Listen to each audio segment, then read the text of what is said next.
Muy buenos días a los radioescuchas que nos sintonizan en la frecuencia de Telemetro Radio y a quienes nos ven por streaming a través de Mecon Go, así como en RPC Televisión, en señal de televisión digital terrestre y en las plataformas de Telemetro Cuarto Poder en YouTube, donde nos siguen miles de cibernautas. Bienvenidos a la emisión de hoy, jueves 14 de marzo del año 2024. Hoy esta casa televisiva cumple 64 años de estar al aire desde el 14 de marzo de 1960.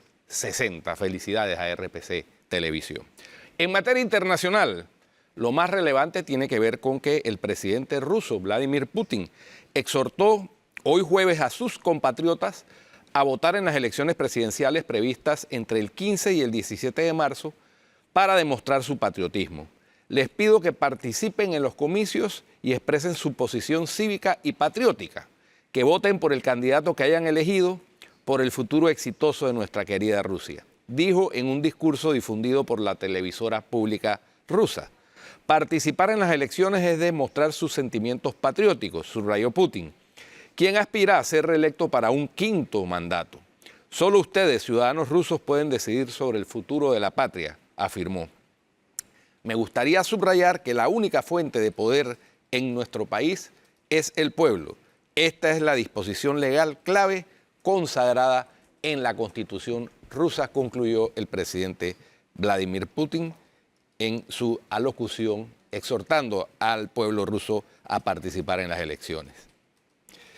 Por otra parte, en Panamá, Estados Unidos pidió a Panamá que le quite la bandera a buques de Irán, al sospechar que utiliza petroleros con el emblema del país centroamericano para evadir las sanciones impuestas por Washington. Irán y sus grupos afiliados están tratando de evadir las sanciones aquí en Panamá. Están tratando de abusar del registro de banderas de los buques, dijo el enviado especial de Estados Unidos para Irán, Abraham Paley. El enviado estadounidense explicó que visita Panamá para pedir a las autoridades que le quiten la bandera panameña a las embarcaciones que incumplan las sanciones impuestas contra Teherán. Estamos aquí en Panamá para coordinar con el gobierno panameño en nuestro esfuerzo conjunto para garantizar que el registro de buques no sea abusado por las entidades que tratan de evadir nuestras sanciones a Irán, agregó Paley en rueda de prensa. El vicecanciller de Panamá, Vladimir Franco, informó en su cuenta de Instagram que se reunió con Paley para sostener conversaciones sobre la continuidad de los diálogos bilaterales relacionados con la cooperación marítima entre ambos países. Panamá es uno de los principales países del mundo con bandera de conveniencia. Según datos oficiales, tiene 8.500 buques abanderados. Estados Unidos sospecha que algunas de esas embarcaciones serían utilizadas por Irán para transportar petróleo o derivados evitando las sanciones, lo que serviría para financiar a grupos pro-iraníes que Washington considera terroristas. Irán enfrenta severas sanciones económicas impuestas por Estados Unidos durante el gobierno de Donald Trump, que se retiró unilateralmente en 2018 del Acuerdo Nuclear Internacional. Ese acuerdo, alcanzado 3 años antes, preveía restricciones al programa nuclear iraní, y tras la retirada estadounidense, Teherán comenzó a liberarse de los compromisos establecidos por este pacto. Según Paley, al menos 6 barcos con bandera panameña habrían violado esas sanciones desde enero de este año. Por último, la cifra de fallecidos por una explosión a causa de una fuga de gas en un restaurante de la ciudad china de Langfang, en la norteña provincia de Hebei, muy cercana a Pekín, ascendió a 7 este jueves, mientras que el número de heridos también se elevó a 27. Así, aumentó en 5 el número de víctimas con respecto al parte previo, que informaba de 2 fallecidos, además de resaltar que 14 de los heridos ya han sido dados de alta, informó hoy la agencia de noticias Xinhua. El suceso tuvo lugar a las 7:54 horas de la mañana del miércoles en un local dedicado a la preparación de pollo frito, presuntamente a causa de una fuga de gas, lo que ocasionó grandes daños en un edificio de 4 plantas, según informaciones proporcionadas por la cadena estatal CCTV. La fuerza de la explosión arrancó las fachadas de varios edificios, arrugó coches en las calles circundantes y dejó grandes escombros en llamas. Numerosos videos difundidos en las plataformas digitales chinas mostraban una explosión de considerables proporciones, seguida por una densa columna de humo azulado que se desprendía del sitio del incidente. Además, se observaron varios vehículos afectados y escombros dispersos en el suelo, según muestran las imágenes. 6 horas más tarde, el incendio fue finalmente sofocado, mientras que los habitantes que residían en un radio de 500 metros alrededor del área de la explosión fueron evacuados, según lo reportado por el mencionado medio de comunicación. La explosión conllevó el cese de actividades de al menos 7 establecimientos cercanos como resultado de los daños sufridos en las fachadas de varios edificios, así como en los vehículos que transitaban o se encontraban estacionados en la zona afectada. Eso es lo más destacado en el campo internacional. Bueno, y en el campo nacional la noticia obligada es el debate, el segundo debate presidencial que se llevó ayer a cabo en la ciudad de David, en el centro deportivo La Basita de esa capital chiricana, con un nuevo formato conocido como Town Hall, donde se permite la participación del público, se permite una especie de cámara de tiempo o bolsa de tiempo para que los candidatos agoten sus 2 minutos y medio a su conveniencia. Se permitieron también réplicas, derecho a réplica, levantando la mano, pero mientras estaba interviniendo el candidato que iba a ser replicado. Para analizar lo más destacado del debate, hoy hemos invitado a 2 personalidades del mundo panameño, de la esfera pública. Ambos han sido funcionarios públicos, ambos han sido funcionarios públicos con una trayectoria destacable, ambos se han agitado en el campo político también, y nos acompaña la licenciada Ana Matilde Gómez Ruilova, ex Procuradora General de la Nación, ex candidata presidencial, ex diputada, ex rectora de la USMA y hoy aspirante. De la Facultad de Derecho. Es decana de la Facultad de Derecho de la USMA y hoy candidata por la libre postulación a diputada por el circuito 8-3. Y también nos acompaña el licenciado Eduardo Quirós, quien ha sido ministro de Obras Públicas, director del Canal de Panamá, de la Autoridad del Canal de Panamá, ha sido presidente del grupo editorial GESE, que edita los diarios La Estrella de Panamá y El Siglo, ha sido precandidato presidencial por la libre postulación y hoy está apoyando la candidatura del candidato Ricardo Lombana. Bienvenidos a Cuarto Poder. Sus impresiones de este segundo debate, Ana Matilde. Bueno, muchas gracias por la invitación. Buenos días a todos los televidentes y oyentes y un gusto como siempre compartir con Eduardo, contigo. Bueno, yo diría, bueno, no sé hasta dónde nos vamos a extender en esta primera impresión, pero hablemos del formato en la primera impresión. No, aquí no hay bolsa de tiempo. Así que... Bien. Bueno, lo primero que yo resaltaría es que había unas enormes expectativas. Es decir, se generaron expectativas altísimas, eso es bueno.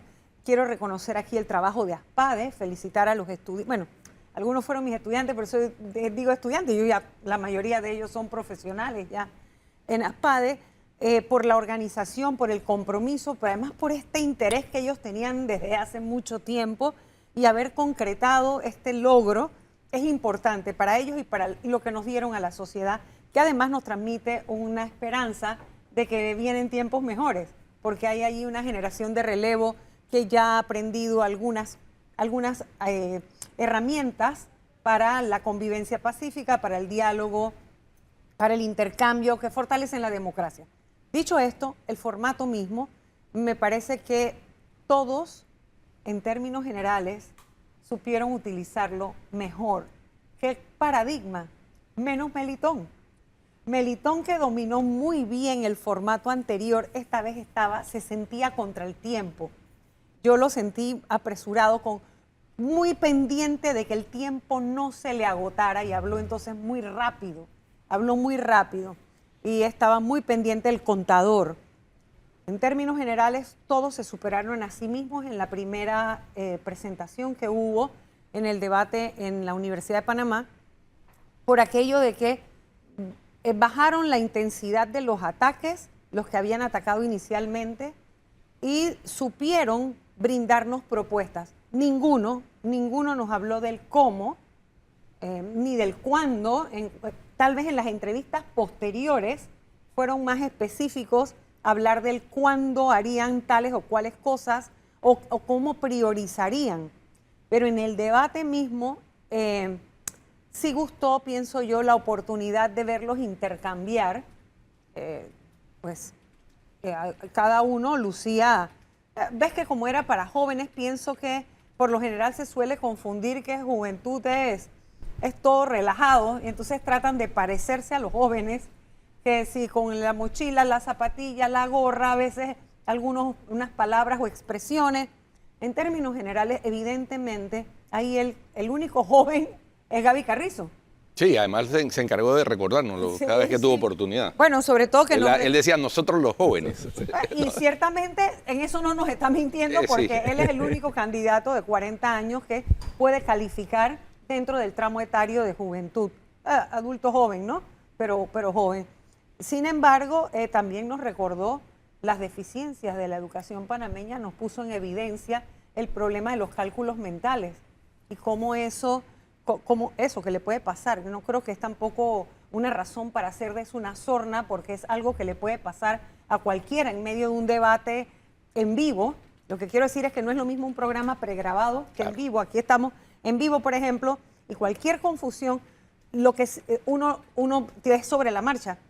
Lo que queda muy claro para mí es que algo que yo he observado en muchas presentaciones públicas de mucha gente, no se escuchan cuando hablan.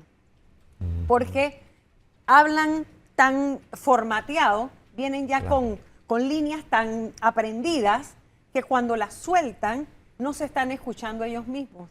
Por eso no corrigen inmediatamente su error, porque cualquiera le puede pasar, Claro. pero inmediatamente corrige. Obviamente él se quedó trancado en lo que él quería explicar, que eran las horas y no la matemática o no la aritmética, y por eso se le formó el enredo que se le formó. Pero para hacer como una primera apreciación en términos generales, todos hicieron propuestas, todos tuvieron propuestas. Para mi sorpresa, la profesora Maribel Gordón, que tuvo mucho contenido en el primer debate, en este estuvo ausente de contenidos. Sí, ¿verdad?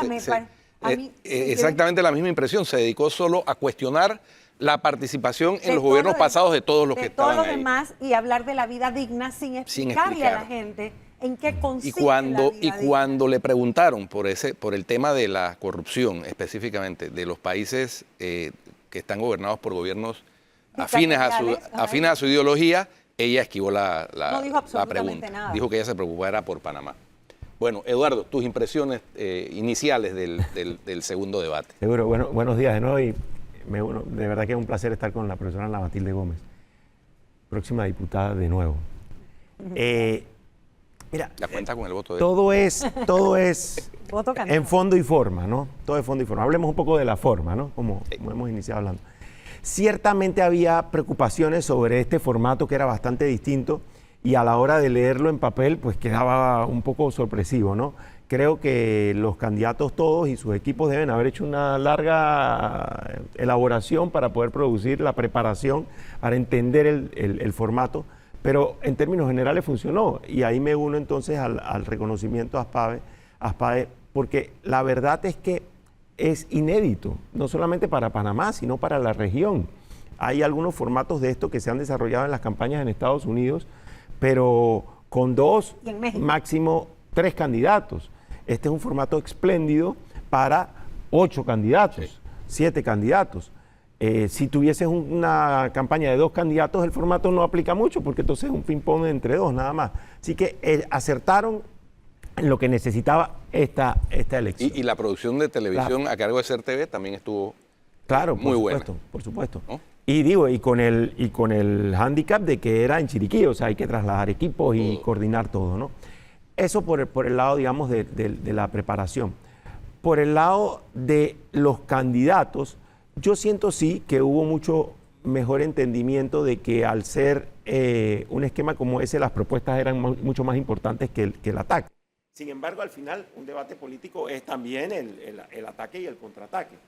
No hay forma de imaginarse un debate político en el que solamente los candidatos vayan a presentar propuestas. Eduardo, permíteme un segundito.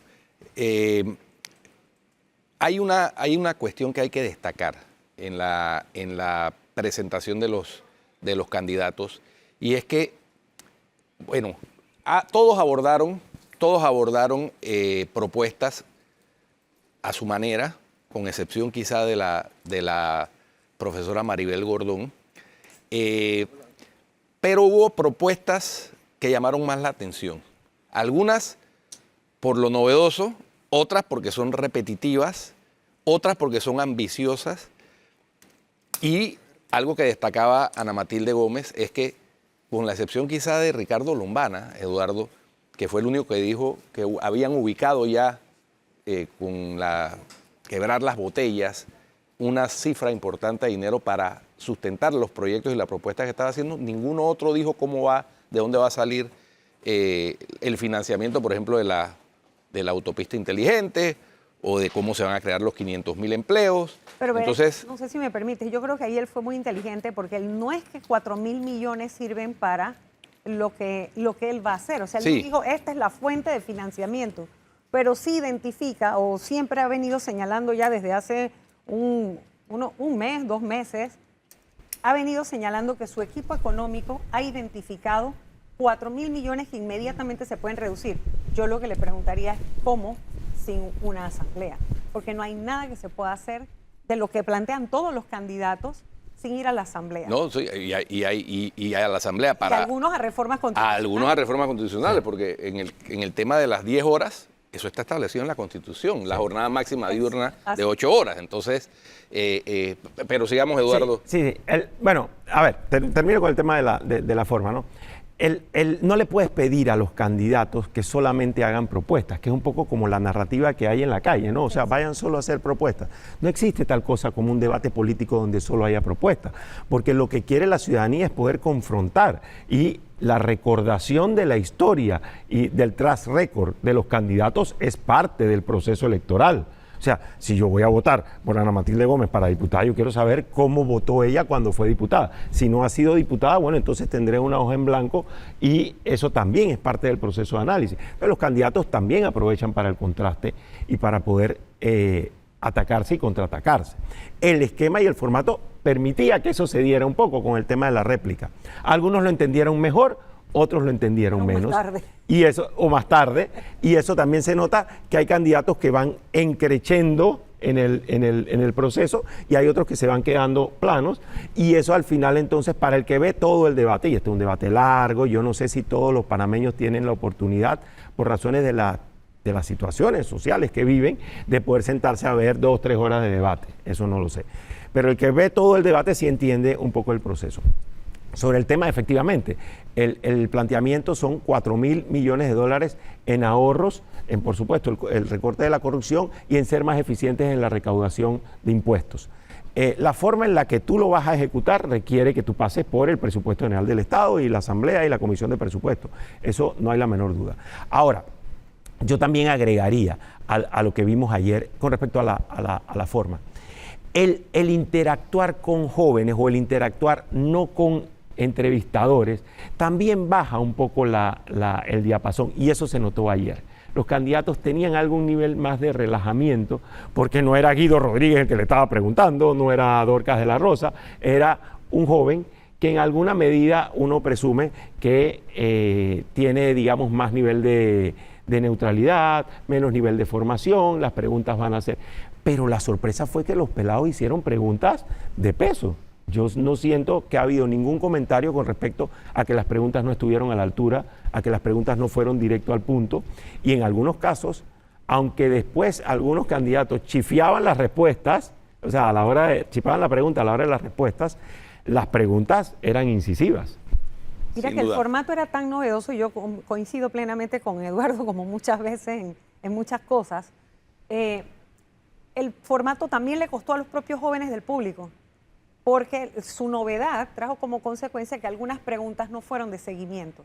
Y en términos generales, la pregunta de seguimiento era para que el candidato o la candidata puntualizara sobre lo que acababa de exponer. Y creo que en 2 casos, el joven que hizo la pregunta a posteriori de la argumentación no le dio seguimiento a la propia pregunta. Sino que cambió la pregunta. Se llevó el giro al tema de fondo, pero no a preguntas de seguimiento. Ahora, comentó algo sobre lo último de esta primera que no quiero dejar de decir, sobre el 4x8. Mira, los debates tienen momentos estelares. Hay, por ejemplo, en el debate anterior, el momento en el que Rómulo Rux le dice a Martín Torrijos Nini, es un pico estelar del debate. La forma en la que Torrijos reacciona es también un momento estelar. El de ayer yo siento que sin duda fue ese. Claro.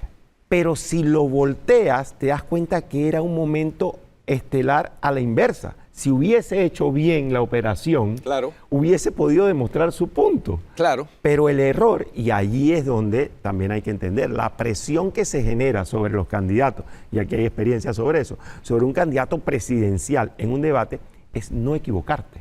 O sea, vas allí fundamentalmente con un criterio, no equivocarte, porque si te equivocas, vives lo que estaba diciendo Carrizo. Y con respecto a Melitón, que coincido con lo que el análisis que hizo Ana Matilde, la presión era que él había sido Claro, la expectativa era más alta. el ganador del primero. Exactamente. Entonces tenía que mantener esa vara alta, Claro. y le costó trabajo y se le notaba que le costó trabajo. Se trabajo. veía dubitativo, nervioso. Y vuelvo al punto, tal vez, el análisis que yo hacía en la presentación inicial, el primer debate de los candidatos, que Gaby Carrizo tiene, por un lado, tiene toda la presión del gobierno, y la pregunta le salió en su momento.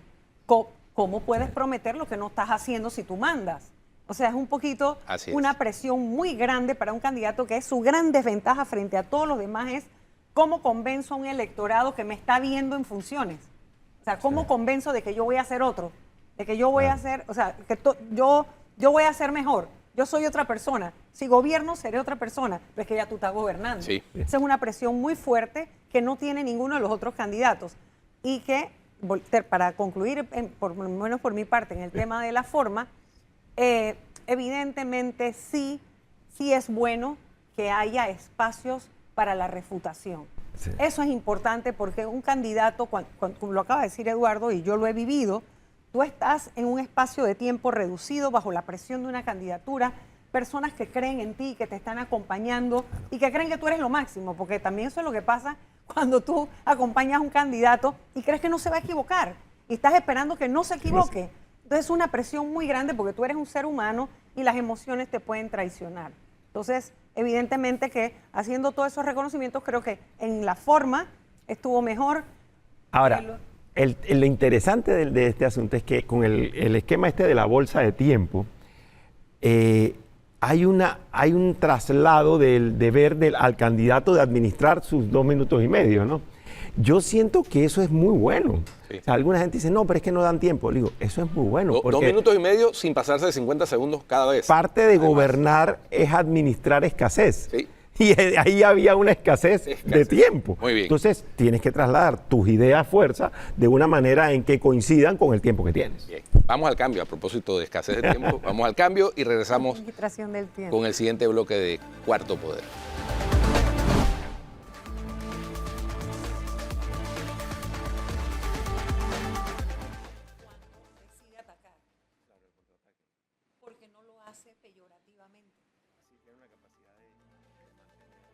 Bueno, estamos al aire con la segunda parte de Cuarto Poder.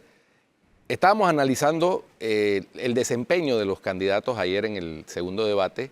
Ya analizamos el formato y ahora vamos a ver, porque lo que siempre queda después de un debate de estos es, y es lo que me imagino que ustedes han visto en redes sociales y les han preguntado en sus grupos de WhatsApp, ¿quién ganó el debate? Para Eduardo Quiroz, ¿quién ganó el debate? Mira, es un poco atrevido agarrar y decir quién ganó el debate así de una, ¿no? Porque no es una pelea de boxeo. Yo siento que las expectativas de todos estaban mucho más altas que en el debate anterior, y para mí los candidatos Lombana, Zulay Rodríguez y en alguna medida Martín Torrijos hicieron una presentación mejor. Ahora bien, dicho eso, yo no puedo dejar, y aquí la objetividad pues, ¿no? Creo que Lombana, y tal vez por el manejo que tiene mediático, administró mucho mejor el escenario, que era mucho más abierto que estar solamente parado detrás de un podio. Ana Matilde. Sí, a mi juicio, la mejor proyección escénica la tuvieron Gaby Carrizo y Ricardo Lombana. Pienso, también son los dos más jóvenes Así que les resulta ese estilo Steve Jobs y todo esto, ¿no? Con el microfonito y desplazarse, lo manejan mejor. Para mi sorpresa, que las académicas también lo sabemos hacer, porque uno se desplaza en el aula de clase. No se lo vi a la profesora Gordón. Sí, ella repitió el trazo en el escenario siempre hacia adelante y hacia atrás. Correcto. Y Zulay, que también se desplazaba bien, el problema era la agresividad del desplazamiento y de los gestos. ¿Sí? Señalando con el dedo. Que no eran, exactamente, que aunque no eran con el público, sí les decía, y tú podrás no sé qué, y tú, para la juventud puede ser un poco brusco. Ahora bien, yo no le atribuyo ganancia a ninguno, pero sí pienso que hay uno que lo perdió, pero que perdiendo gana. Perdiendo gana, y voy a explicar por qué. Para mí el único que perdió el debate fue Gaby Carrizo al no poder hacer la operación matemática, porque eso, como joven, lo deja mal, porque él debería y tiene, lo más seguro es que lo tiene, la agilidad mental, porque la ha demostrado para contestar otras cosas. Ahí qué le pasó, no lo sé. Cosas que pasan. Pero ¿por qué digo que perdiendo gana? Porque ahora él es el que tendrá la mayor oportunidad de hablar de su propuesta, porque la metida de pata, o sea, la confusión que le dio, se convirtió como en una tendencia anoche y en una cantidad de memes y en el 4x8. Digo, Eduardo me llamaba la atención allá afuera de una protesta de unos niños que hoy están y que 4x8, 32, queremos profesores. O sea, de alguna manera eso va a quedar por mucho tiempo dando vuelta y le va a permitir a él insistir sobre su propuesta y hablarla, porque la propuesta es novedosa para Panamá, no lo es para el mundo, sin embargo, tiene una serie de implicaciones que no son tan varita mágica como él no las quiso presentar. Así que pienso yo que aún perdiendo va a ganar en ese sentido. El resto me pareció preparado. Lombana lució muy preparado en los conceptos. Creo que lució preparado en los conceptos y que eso es lo que a veces hace la diferencia en un debate. Tener ser recursivo por el dominio de los conceptos que allí se manejan o que salgan del discurso de los otros, ¿no? Pero coincido contigo, Torrijos, Lombana, diría yo, porque Melitón, como siempre, tiene una capacidad que no la tienen los otros y es la de contraargumentar. Torrijos, Lombana en sus propuestas fueron serios, directos. Zulay también trajo propuestas interesantes. Lo que pasa es que con esa velocidad y la agresividad a veces tú pierdes un poquito el contenido, te vas con la forma. Y Zulay también en su tormenta de ideas internas que tiene, mete temas que ella ha abordado durante su carrera política, que no necesariamente son ciertos, pero que para ella sí en su mente son ciertos. Por ejemplo, mezcla, eso es un terremoto, no mezcla, por ejemplo, las tasas de interés con donantes de campaña. Y el tema de los bancos y el tema de la que todos son temas interesantes cuando se pueden plantear solos y con el debido contexto. No hay la menor duda de que cuando tú estás apresurado y hablando rápido, hay ciertos gafes que se producen. Y efectivamente, en el discurso de Zulay Rodríguez los hay, y muchos. Pero el estilo de mucha movilidad y agresividad va con su forma de ser. Entonces yo creo que no es que, le queda mal, pero es su estilo. Ella ha definido su estilo como un estilo agresivo. Ella tiene 10 años en la Asamblea y ese es así el estilo que usa. Exacto, entonces, si no se el podio, con lo que uno está esperando. Con lo que uno está esperando a ella. Y definitivamente el formato anterior de un podio parada le cuesta mucho a un esquema en el que se puede mover y puede ser mucho más fuerte en sus señalamientos. Ahora, hagámonos una pregunta. ¿Qué está viendo el ciudadano en un debate? El ciudadano ve todo. Yo estaba con un grupo de gente joven viendo el debate y es impresionante. O sea, ellos están chequeando si el tono del maquillaje fue el adecuado o no fue el adecuado, porque saben de esas cosas. Si las zapatillas que se puso son de tal cuestión o tal otra. O sea, el ciudadano no hace un análisis estrictamente político del debate. El ciudadano hace un análisis mucho más complejo. Las personas mayores harán un análisis distinto, si los mencionan, si no los mencionan. Si solamente están hablando de la juventud, entonces tú te puedes imaginar una persona de la tercera edad dice, este debate no es conmigo. O sea, es ese, ¿cómo logras como candidato lograr un discurso que abarque a todos en un formato en el que en principio estás limitado? Y allí yo siento, por ejemplo, que la profesora Gordón perdió una oportunidad de oro, porque ella, teniendo ese manejo de profesora, hubiese tenido mucho más oportunidad para encantar. En un formato como ese, por ejemplo, el señor Petro seguramente hubiese estado mucho más acorde. Ella perdió una gran oportunidad. Yo la sumaría a ella también al lado de los que perdieron la oportunidad en este debate.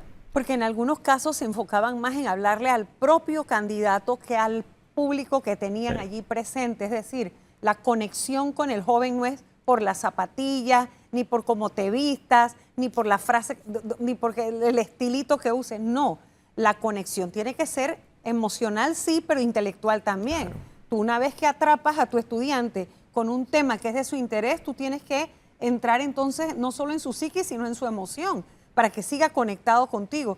Y muchas veces por estar, aquí solo hay no sé qué, aquí solo hay corrupción, aquí solo ellos son, no sé, se desconectaban entonces del hilo del tema. Así que, bueno, yo diría eso, porque tu pregunta inicial fue quién ganó, y yo diría que en términos generales no hay un triunfador que podemos cantar. Hay quienes tuvieron una mejor proyección que otros, quienes dejaron ideas en el público que van a quedar. Por ejemplo, como eso, Zulay dijo en un momento que sacando a 500,000 jubilados, inmediatamente que llega el gobierno, votarían a los 500 jubilados dándole, pero no dice de dónde saldría, para pagar jubilaciones mayores para que entren esos 500,000 jóvenes, ella dijo, en 3 meses. Sí. O sea, me explico, son cosas que bueno, todavía van a estar dando vuelta en la cabeza de la gente sin saber cómo puede ser posible pagar en 3 meses mayores jubilaciones con un sistema de invalidez, vejez y muerte quebrado. Sí, ese fue uno de los temas que abordó Melitón casualmente dentro de su contraargumentación, y fue puntual y dijo, he escuchado una cantidad de cifras aquí y ninguno dice de dónde salen ni cómo van a hacer para generarlas. Se refirió específicamente a los 100,000 empleos adicionales que a la propuesta de hace 5 años de Rómulo Rux. Sí, que habla de 500,000 en 5 años, son 100,000 anuales. Anuales, y bueno, y Melitón lo planteó con cifras, dice, en los periodos de gobiernos donde había pleno empleo y una actividad económica robusta, se produjeron 50,000 empleos al año. Entonces... Es que Melitón tiene un buen manejo de la Sí, claro, tiene experiencia en ese manejo. Si tú te pones a ver, por ejemplo, hubo otros hitos importantes del debate. Uno es cuando Carrizo le responde a Torrijos, ya en la situación compleja de haberse equivocado, y donde ciertamente él queda un poco paralizado porque se da cuenta que lo que dijo era un grave error. Él pide la réplica inmediatamente, o sea, tiene una capacidad de reacción, y entonces le lanza a Torrijos y le dice, usted sabe multiplicar porque usted multiplicaba la plata de Odebrecht.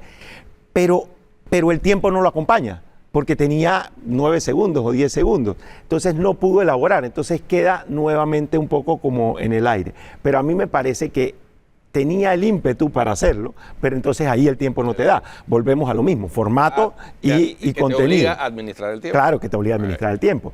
Y, por ejemplo, en el caso de Lombana, cuando hizo una aseveración interesante, porque dirigida a ese público de los jóvenes, donde le plantean que tiene que tener experiencia para conseguir trabajo, y hace la alusión al diputado Juan Diego Vázquez, que dice, bueno, Juan Diego es nuestro mejor diputado hoy en día y no tenía experiencia previa. El tiempo también se le queda corto para poder elaborar, entonces el planteamiento que era interesante queda un poco cortado. Entonces, lo que quiero traer a cuenta es, puedes tener contenidos y argumentos interesantes y planteamientos en el debate interesante, pero si el tiempo no te acompaña, entonces te quedas con dificultad de poder elaborar. Y una habilidad de Gaby Carrizo también, yo diría ahora que Eduardo habla del que se despabiló después de su metida de pata, es que logra comprender rápidamente que si él no puede subir, él va a arrastrar a bajar, a traer al pantano a alguien que puede estar arriba de él en las encuestas. Bueno, a propósito de... Bueno, eso nos lleva a otra cosa interesante, rapidísimo, ¿no? Que allí se vieron como, yo veía, tal vez con un ojo un poco más afinado, ¿no?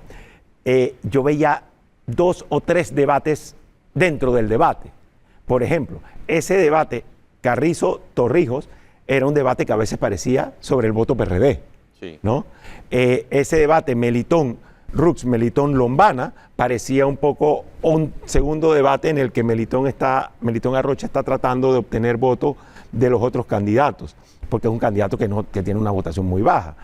Y luego Zulay hacía un debate casi sola en el que ella le estaba apelando al público descontento a nivel de agresividad máxima. Entonces, si te das cuenta, como que se traslapaban y no había un concierto. Pero que ella sabe que tiene un público que la identifica como la luchadora y fue como ella se quiso reafirmar, ¿no? Sí. Exacto. Quiso reafirmar.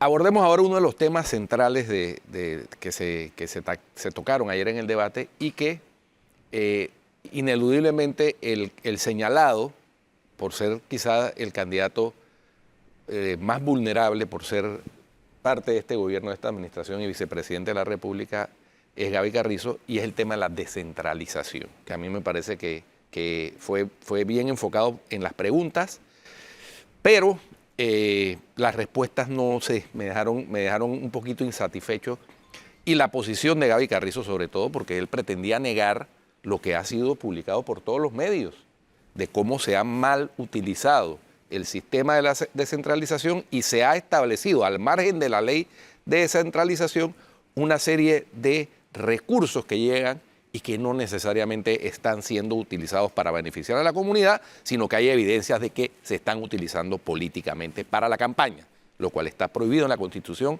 y en el Código Electoral. Y creo incluso respecto a eso, que Gaby Carrizo en un momento se sale del debate, se sale de ese debate para irse a debatir con todos los representantes de corregimiento del país, porque inmediatamente cambia su actitud, su mirada, su todo, y les dice, les voy a seguir poniendo plata. Es decir, este sistema que nos está funcionando para movernos por todo el país, esto se queda. Sí. Esto conmigo lo tienen seguro. Eso es lo único que le garantiza a él, es el mensaje de que los representantes de corregimiento, que en su mayoría son PRD en este momento, vayan a buscarle el voto a Gaby Carrizo, porque es lo que les garantiza el status quo. Eso me pareció muy notorio, o sea, fue muy notorio que él se sale de este debate y entra en una conexión con los representantes de corregimiento. Para mí está claro, y ya esto es un análisis, digamos, de la campaña, más allá del debate, que Carrizo está por el voto duro PRD. Y ese es su discurso y él le habla a esa audiencia y esa es la que le interesa mantener unida, porque evidentemente tiene dos candidatos que también estaban apelando a ese mismo universo PRD, Torrijos y Zulay Rodríguez. Entonces él está tratando como de contener su fortaleza. Y por eso es que sí, yo coincido, en algunos momentos él no le está hablando al país, él está hablando a su target PRD. Ahí, Para nada. Ahora, hay algo allí que a uno lo deja también, ¿sabes?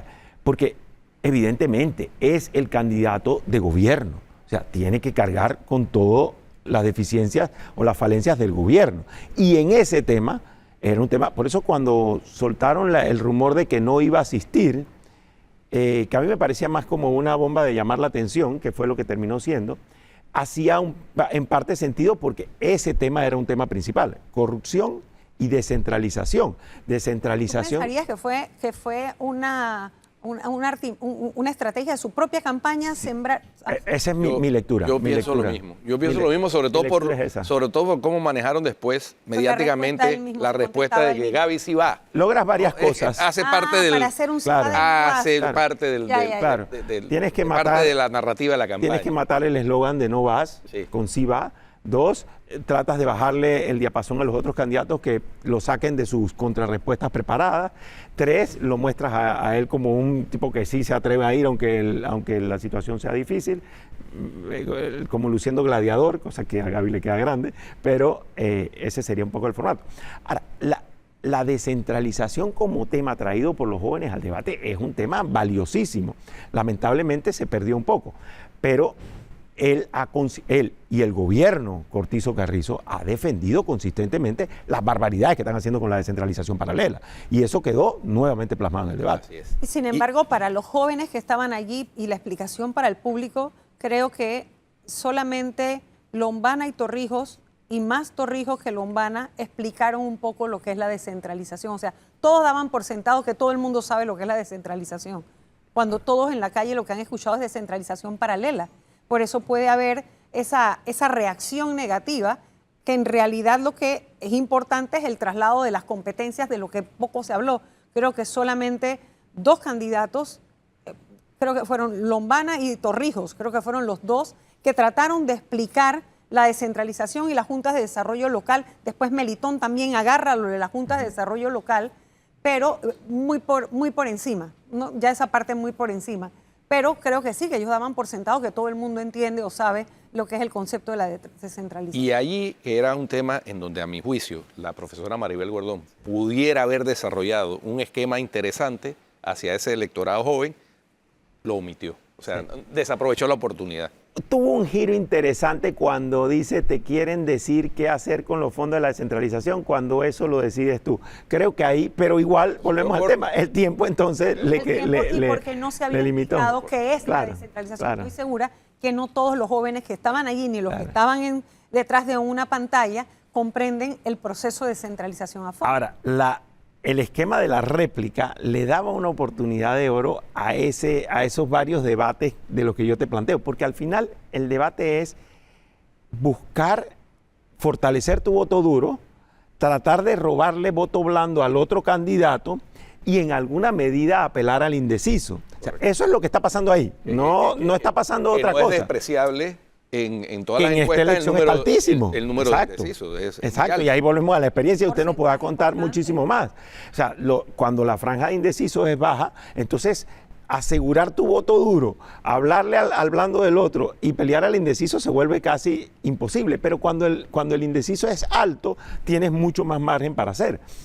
Y para decir, ayer, por ejemplo, si usted me plantean quién les apeló más al voto indeciso, ahí yo creo que Lombana hizo un gran esfuerzo porque se movió del ataque, que es, digamos, su voto duro, o sea, lo que favorece su voto duro, a presentarse como alguien a quien, creo que fue a Rocha, lo atacó duramente y simplemente lo ignoró y fue a dar propuestas. ¿Por qué? Porque le estaba hablando a esa franja de los indecisos. Coincido contigo en lo de la franja de indecisos, sin embargo, no estoy de acuerdo en que lo ignoró. Bueno. Cuando Melitón le da un gancho al hígado, porque tú no estás siendo congruente, tu plan de gobierno dice una cosa y tú estás aquí diciendo otra, y se lo planteó en 2 temas muy importantes, que no era congruente, pero él le dijo, pero tú te leíste y tú no has publicado el tuyo. Claro. O sea que de alguna manera se dio ahí también. Sí. Pero fue una respuesta rápida y pasó a las propuestas. Y pasó, sí. Ahora, dicho nada más para beneficio de la audiencia y está en la página web, verifiquen lo que Arrocha dijo anoche, no es cierto. Nada más lo dejo hasta ahí. Bueno, también creo que hay que dejar claro, yo no represento ninguna campaña presidencial, claro, tú debes conocerlo porque tú estás en la campaña de Lombana, pero eso sí deja una duda en el ambiente que, bueno, de alguna manera motiva al que está informado y tiene acceso a ir a buscar información. Pero ¿y el que no? Entonces, Melitón ahí creo que estaba apelando, como dices tú, a ese mismo segmento al que Lombana se movió al cambiar de estilo. Esta mañana Melitón en el noticiero hasta señaló en qué página. El número de página. Lo dijo anoche también, lo dijo anoche. Y cuando vas a la página te das cuenta que... Vamos al cambio y regresamos con la parte final de Cuarto Poder, analizando el segundo debate presidencial.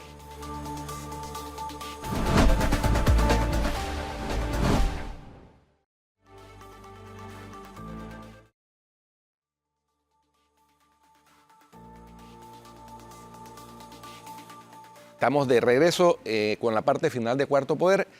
Les decía aquí a mis invitados, aunque yo hoy soy el invitado realmente, porque en medio de estos dos yo soy el que trato de ver cómo ellos analizan, que el tema de los auxilios económicos, las becas, que es un tema fundamental para la juventud, y tratándose de este debate de ese auditorio y dirigido especialmente a la juventud, el tema pasó, se mencionó, pero no fue de los temas principales y pasó por encimita. Y yo creo que ahí hay muchos jóvenes que tienen expectativas sobre ese tema, sobre todo jóvenes que tienen la intención de estudiar en un momento en que hay muchos jóvenes que abandonan el sistema educativo, pero que no encuentran los recursos para hacerlo. Y eso a mí me parece que es fundamental y es un tema de Estado ineludible. Sí. Sí, el tema de la economía juvenil y la parte de sostenibilidad le dieron espacio al tema, pero pasó un poco más bien en la confusión de lo de si es auxilio económico, de si es beca. Tal vez algún candidato trató más bien de no abordar el tema porque es complejo y el tiempo lo podía terminar matando.